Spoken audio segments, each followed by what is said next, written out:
UP विधानसभा चुनाव 2027 अभी करीब 8 महीने दूर है, लेकिन सियासी शतरंज की बिसात पूरी तरह बिछ चुकी है। बीजेपी अपने सहयोगियों को साधने में जुटी है, वैसी सपा के गढ़ में दस्तक दे चुके हैं और कांग्रेस मायावती को अपने साथ लाने की कोशिश कर रही है। यानी यूपी की राजनीति अब सिर्फ बीजेपी बनाम सपा नहीं रह गई, बल्कि हर दल अपनी नई रणनीति तैयार कर रहा है।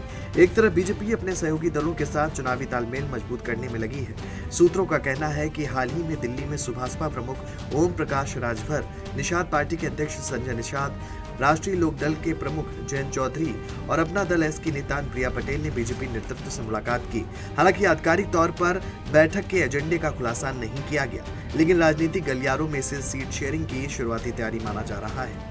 दरअसल हर सहयोगी दल अब अपनी राजनीतिक ताकत दिखाने में जुटा हुआ है। ओम प्रकाश राजभर पूर्वांचल में राजभर वोटों पर प्रभाव रखते हैं। संजय निषाद बिंद मछुआरा समाज के बीच अपनी पकड़ का दावा करते हैं। अनुप्रिया पटेल कुर्मी वोट बैंक की बड़ी नेता मानी जाती हैं, जबकि जयंत चौधरी पश्चिमी यूपी में जाट राजनीति का बड़ा चेहरा माने जाते हैं। ऐसे में माना जा रहा है कि चुनाव नजदीक आते ही ये दल ज्यादा सीटों की मांग कर सकते हैं। अगर ऐसा होता है तो बीजेपी के सामने अपने ही सहयोगियों को संतुष्ट रखना बड़ी चुनौती बन सकता है। इधर दूसरी तरफ असदुद्दीन ओवैसी ने भी यूपी में अपनी सक्रियता बढ़ा दी है। उन्होंने बहराइच के मटेरा विधानसभा क्षेत्र में चुनावी अभियान की शुरुआत कर दी है। ओवैसी ने साफ संकेत दिया है कि AIMIM 2027 में सिर्फ मौजूदगी दर्ज कराने नहीं, बल्कि पूरी ताकत के साथ चुनाव लड़ने उतरेगी। अपने भाषण में उन्होंने सामाजिक न्याय, राजनीतिक हिस्सेदारी और संविधान की बात की।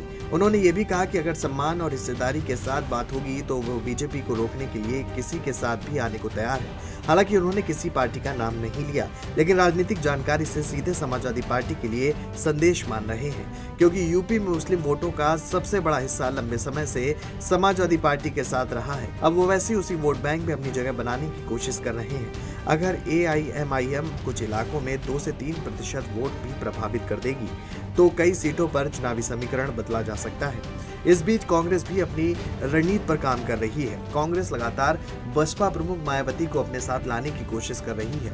पार्टी चाहती है कि इंडिया गठबंधन और मजबूत हो, लेकिन मायावती फिलहाल किसी भी गठबंधन से दूरी बनाए हुए हैं। बसपा ने साफ कर दिया है कि वो अपनी स्वतंत्र राजनीतिक पहचान के साथ आगे बढ़ना चाहती है और यही वजह है कि कांग्रेस की कोशिशों के बावजूद अभी तक कोई सकारात्मक संकेत नहीं मिला है। दरअसल 2027 का चुनाव सिर्फ सीटों का नहीं, बल्कि वोट बैंक बचाने और बढ़ाने की लड़ाई भी है। बीजेपी अपने सहयोगियों को संभालने में लगी हुई है।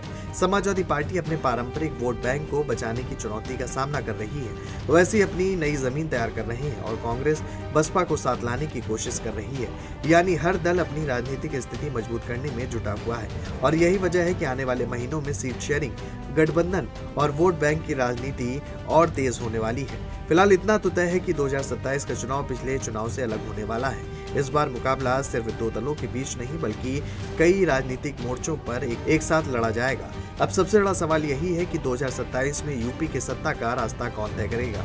बीजेपी का गठबंधन, सपा का वोट बैंक, ओवैसी की नई रणनीति और या फिर कोई नया राजनीतिक समीकरण? ये आने वाला वक्त बताएगा।